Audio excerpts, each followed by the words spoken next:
பின் அதையே செயலாக்கு. ஓட முடியவில்லையா நடந்து போ, நடக்க முடியவில்லையா தவிழ்ந்து போ. ஆனால் ஒருபோதும் லட்சியத்தை கைவிடாது. என்னைக்குமே தோத்துட்டோம்னு நினைக்காதீங்க. ஐயா அப்துல் கலாமோட அதிகபட்ச கனவே விமான ஓட்டி தான். 20 பேர் கலந்து கொண்ட அந்த தேர்வுல கலாம் ஐயா தோல்வி அடைகிறாரு. பிற்காலத்துல அவரே முப்படைக்கும் தளபதியா இருந்தாருங்கிறது வரலாறு. 20 வயசு பையன் கிட்ட போய் நீதாயா இந்தியாவுக்கு கிரிக்கெட் வேர்ல்டு கப் வாங்கி தர போற அப்படின்னு தான் பிறந்த பிரசவ செலவுக்கு கூட காசு இல்லாத ஒரு சின்ன பையன் கிட்ட போய் நீதாயா இந்த உலகத்தோட ஸ்டண்ட் கிங் அப்படின்னு சினிமாவுல கதை எழுதுற ஒரு ஆளுகிட்ட போய் நீதாயா இந்த தமிழ்நாட்டை 5 தடவை ஆள போற அப்படின்னு சொல்லியிருந்தா அவங்களே நம்பி இருக்க மாட்டாங்க. நீ நதி போல ஓடிக்கொண்டிரு, அந்த நதி மாதிரி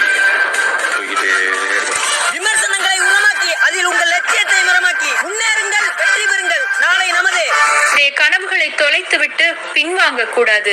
ஒரு பிரச்சனை வரும்பொழுது மறைவிடத்தை நோக்கி ஓடக்கூடாது. வணக்கம் and welcome to apple box. உங்க கூட பேசிட்டு இருக்கிறது சபரி. இந்த செக்ஷனோட பேரு ஒரு குட்டி கதை. 5 நிமிஷத்துல முடிகிற மாதிரி நான் உங்களுக்கு ஒரு குட்டி கதை சொல்ல போறேன். ஒரு சில ஆண்டுகளுக்கு முன்னாடி ஒரு கிராமத்துல இருந்த பள்ளிக்கூடத்துல ஒரு விழா ஏற்பாடு செய்யப்பட்டிருந்தது. அந்த விழாவுக்கு அப்போதைக்கு குடியரசுத் தலைவராக இருந்த டாக்டர் APJ அப்துல் கலாம் அவர்கள் வருகை தந்திருந்தாங்க. உங்க எல்லாருக்குமே தெரியும், அப்துல் கலாம் ஐயாவுக்கு மாணவர்கள் அப்படின்னா ரொம்ப பிடிக்கும். எப்ப மாணவர்களை சந்திச்சாலும் அவங்களுக்கு அப்படின்னு ஒரு சிறப்புரை வழங்குவாங்க. அது மட்டும் இல்லாம எல்லா நிகழ்ச்சியுடைய இறுதியிலையும் ஒரு கேள்வி பதில் பகுதி இருக்கும். அது மாதிரிதான் இந்த விழாலையும் அப்துல் கலாம் ஐயா ஒரு சிறப்புரை வழங்கினாங்க. அதுக்கு அடுத்ததா கேள்வி பதில் பகுதியும் நடந்தது. ஒரு குறிப்பிட்ட மாணவன் எழுந்திருச்சு நின்று அன்னைக்கு அவர் வழங்கிய சிறப்புரையில இருந்து கேள்வி கேட்டான். ஐயா, நீங்க கனவு காணணும் அப்படின்னும் அந்த கனவை நோக்கி நம்முடைய உழைப்பு இருக்கணும் அப்படின்னும் சொன்னீங்க. ஆனா எனக்கு என்னுடைய குடும்பத்துல எப்பவுமே பிரச்சனையா இருக்கு. ஒரு பிரச்சனை போனா இன்னொரு பிரச்சனை வந்துகிட்டே இருக்கு. இந்த மாதிரியான ஒரு சூழ்நிலையில என்னுடைய கனவை நான் நினைவாக்கணும்னா நான் என்ன செய்யணும் அப்படின்னு கேட்டான். கலாம் ஐயா சிரிச்சுக்கிட்டே அந்த மாணவனுக்கு ஒரு கதை சொல்ல ஆரம்பிச்சாரு. பொதுவாவே இந்த பெரிய மனிதர்களுக்கெல்லாம் தங்களுடைய உரையின் போது ஒரு சிறிய கதை சொல்ற பழக்கம் எப்பவுமே இருக்கும். காரணம் என்னன்னா, நீங்க 1 மணி நேரம் அறிவுரை சொல்றதை விட ஒரே ஒரு சின்ன கதை சொன்னீங்க அப்படின்னா அந்த கருத்து நேரடியாக மனிதர்களை சென்று அடைந்து விடும். அந்த மாதிரிதான் அன்னைக்கு அப்துல் கலாம் ஐயாவும் ஒரு சின்ன கதை சொன்னாங்க. ரொம்ப காலத்துக்கு முன்னாடி ஒரு பெரிய காடு இருந்தது. அந்த காட்டுல நிறைய பறவைகள், விலங்குகள் எல்லாமே வாழ்ந்துட்டு வந்தது. இந்த பறவைகள் எல்லாம் என்ன செய்யும்? பகல் பொழுதுல தங்களுக்கான உணவை தேடி அலைய ஆரம்பிக்கும். சாயங்காலம் இருட்டுறதுக்கு முன்னாடி தன்னுடைய கூட்டுக்கு வந்து அடைஞ்சிரும். இந்த மாதிரிதான் அன்னைக்கும் பறவைகள் எல்லாமே பகல் பொழுதுல தங்களுடைய உணவை தேடி அலைஞ்சு திரிஞ்சிட்டு இருந்தது. இப்படி இருக்கும்போது அன்னைக்கு பார்த்து வானம் கருத்து மழை பெய்ய ஆரம்பிச்சிருச்சு. மழையில கொஞ்சம் கூட பறக்கிறதுக்கு திறன் இல்லாத பறவைகள் எல்லாம் எங்கேயாவது மறைவிடம் கிடைக்காதா அப்படின்னு தேடி மறைவிடத்துல போய் அடைக்கலமாயிருச்சு. கொஞ்சம் பறக்கிறதுக்கு திறன் இருக்கிற பறவைகள் எல்லாம் தங்களுடைய கூட்டை நோக்கி வேகமா பறக்க ஆரம்பிச்சது. ஆனா ஒரே ஒரு பறவை மட்டும் மறைவிடத்தை தேடியும் அலையல, தன்னுடைய கூட்டை நோக்கியும் திரும்பல. தன்னுடைய இறக்கையில் பலத்தை பெருக்கி தான் இதுவரைக்கும் பறந்து கொண்டிருந்த உயரத்தை விட இன்னும் அதிகமான உயரத்துக்கு பறக்க ஆரம்பித்தது. அந்த பறவை தான் கழுகு.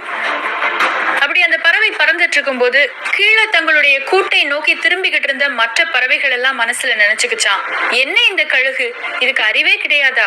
மழை பெய்யும் போது வேகமா தன்னுடைய வீட்டுக்கு போகணும் அல்லது மறைவிடத்தை தேடியாவது போகணும்.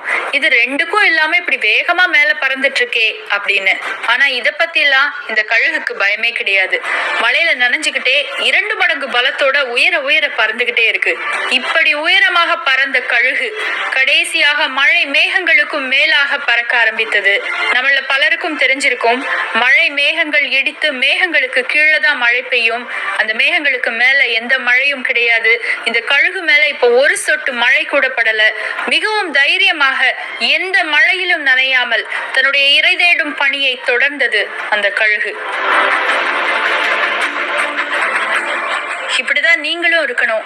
ஒரு பிரச்சனை வரும்பொழுது மறைவிடத்தை நோக்கி ஓடக்கூடாது.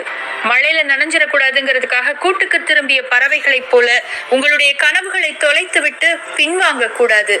எப்படி அந்த பிரச்சனைக்கும் மேலாக கழுகு பறந்ததோ அதே மாதிரி உங்களுடைய பிரச்சனைகள் எல்லாத்தையும் உங்க காலுக்கு கீழே போட்டுட்டு மேலாக பறந்து செல்லணும். அந்த கழுகு மாதிரி நீ இருக்கணும்னா கழுகு கிட்ட இருந்து 2 குணங்களை நீ வாங்கிக்கணும்.